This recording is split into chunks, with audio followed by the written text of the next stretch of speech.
There are many different types of REITs out there. You can invest in REITs that are going to give you exposure to single-family houses. You can invest in REITs that will give you exposure to multifamily or just residential housing in general. You can invest in REITs for office buildings. You can invest in REITs for other commercial buildings. There are many different types of REITs. This is just a broad real estate REIT as an example. Then we have category number 3, more of the speculative investments. These are the types of investments that generally will do even better when interest rates get cut.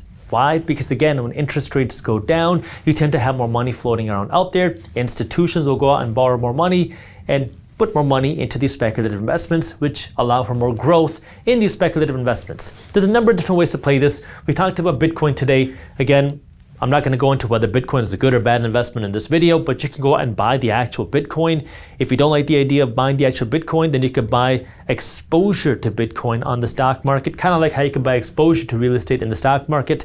Personally, I like buying the actual asset, that's the actual real estate or the actual Bitcoin.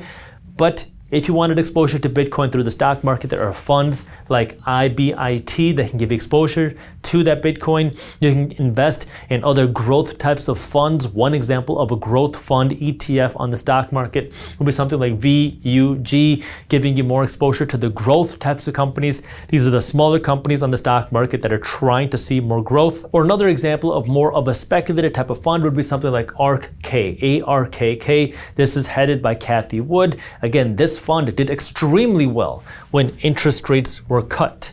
Then as interest rates started to go up, this fund got hammered.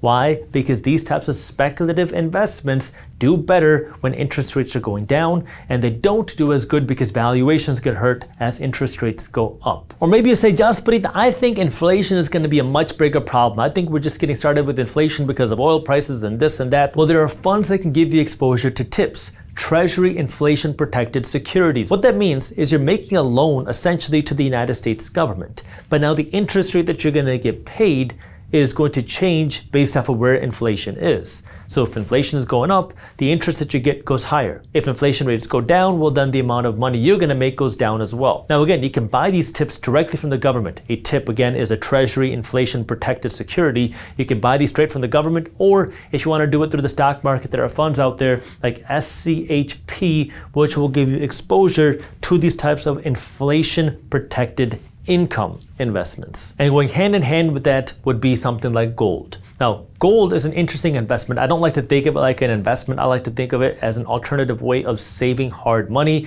because when you buy gold, it doesn't actually do anything. It just sits there and looks back at you. It's not working to produce value. If you invest in the Amazon stock, well, the Amazon company is working to produce a product, it's working to produce profits. If you invest in a rental property, it's working to produce value. The gold is just sitting there and it's looking back at you. It's not doing anything. When people buy gold, they buy it as a hedge against inflation because they're worried about the dollar. Because of all the changes happening in the economy right now, I'm hosting a live, free, and virtual investor workshop on June 16th at 12 p.m. Eastern Time, noon, where I'm going to be going over number 1, how the economy is changing, and number 2, how you can build wealth through these changes in the economy. That way you can build wealth outside of just your 401k, outside of just your house, because when you have all these changes happening with money, all these changes happening in our government, all these changes happening with AI and technologies, all of these create panic, but they also create opportunities. And some people are going to become incredibly wealthy because of them. And on June 16th, I'm going to be showing you my firm's research as to where money is moving and how we can create better investment opportunities for you.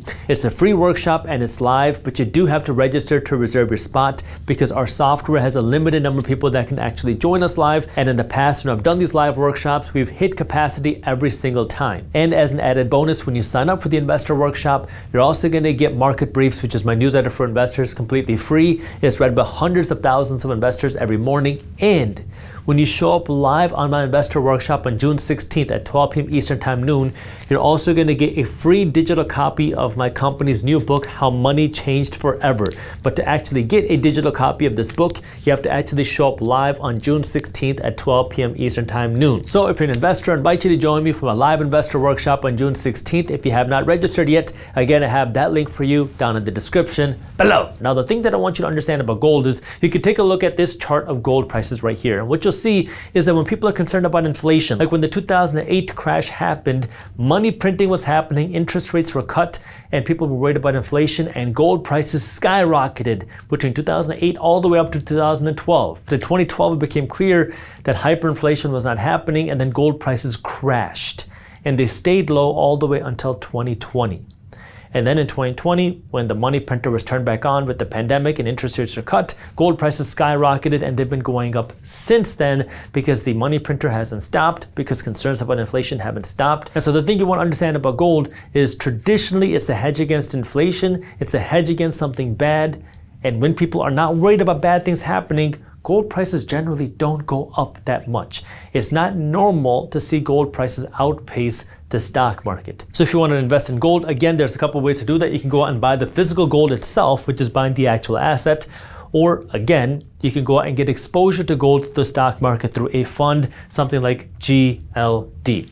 So what we talked about in this video is that we have a new chairman at the Federal Reserve Bank, a new head at the Federal Reserve Bank, a guy by the name of Kevin Warsh, who started on May 15th. Now, the reason why this matters is because over the last 50 years, we have seen 3 very special Federal Reserve Bank cycles, which made some people incredibly wealthy, while most others just watched it happen. We saw it happen in the late 1970s after the stagflation crisis, when the Federal Reserve Bank hiked interest rates aggressively. The reason why they did that was to bring inflation down, and what we saw was that over the next 5 years, cumulative inflation was at 52%. It would have been even higher if the Federal Reserve Bank did not hike interest rates. At the same time, we saw wages grow by only around 36%, while the S&P 500 grew by 54%, real estate 36%, gold stayed flat, Bitcoin did not exist. So what we saw as a common theme was that incomes did not keep up with inflation. The average person became poorer, while certain asset owners became wealthier. And in this instance, it was specifically the people that were lending money to the government, buying the bonds, the cash holders, because interest rates went up so much. Then if we take a look at the 2008 crash, when the housing market collapsed and the whole banking sector was on the verge of crumbling, the Federal Reserve Bank cut interest rates and printed a lot of money. And what we saw was that cumulative inflation was around 11%, while wages only grew by 7%. Again, the average person became poorer, but the stock market boomed, real estate boomed, gold prices boomed, Bitcoin did not exist. Fast forward to the pandemic 2020, we saw again interest rates get cut. We saw again money printing happen. But now we saw inflation start to become a much bigger problem, while again wages did not keep up. The average person became poorer again, while the stock market boomed, real estate prices boomed, gold prices boomed, and Bitcoin prices exploded. Why? Because what we saw is that generally when interest rates go down, speculative investments start to really explode. Because as there's more money out there, investors and institutions need a place to put it, and they start to make more speculative investments. Now the question is, what's going to be coming in 2026 as we're facing a new crisis? The new crisis in 2026 is the debt crisis. We have about 122% debt to GDP ratio. This is the highest debt to GDP that we've seen in about 100 years since World War II. And now, as we start to figure out what the Fed is going to do in the next cycle, we have to understand how this can create investment opportunities regardless of what the Federal Reserve Bank does, because we don't know what they're going to do yet. The next meeting is June 16th and June 17th. In general, stocks and real estate, especially broad stocks and real estate, have done well regardless of what the Federal Reserve Bank does for the long run. So we talked about investing money into the broad stock market, something like the S&P 500, the total stock market, or the NASDAQ 100. Then we talked about investing in real estate. You can buy physical real estate or invest in a fund that's giving you exposure to real estate. Then we talked about if the Federal Reserve Bank cuts interest rates, which is what President Trump wants, that generally is good for more speculative investments. So we talked about things like Bitcoin and different ways you can invest in Bitcoin. We talked about growth funds. We talked about more speculative type of funds. Then we talked about more inflation-hedged type of investments. If you're worried about inflation going up even higher, how you can get exposure to TIPS, Treasury inflation-protected securities through the stock market, something like SCHP. Then we also talked about gold, because what we've seen happen is that people will often turn to gold when they're worried about inflation. So in this instance, the bondholders became wealthier.